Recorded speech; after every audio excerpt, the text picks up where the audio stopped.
Embalming tool review muna tayo. So ito yung tinatawag natin trocar, no? So in my opinion, ito yung isa sa mga pinaka-importanting tool sa kit ng isang embalsamador. So ginagamit natin itong trocar for something what we call cavity embalming. So cavity embalming is yung pag-aspirate or pagtanggal ng internal fluids ng katawan, no? So ginagawa yan after yung tinatawag natin arterial embalming, which is injecting the formalin, no?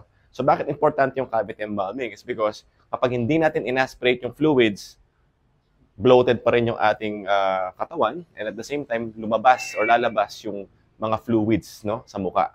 Okay? So we have to be careful. Actually nagamit na to, sobrang ganda niya, makapal compared dun sa una, mabigat. And it's razor sharp, no? Sobrang talim nito. Nasagi lang yung kortina ng isang araw, punit kaagad.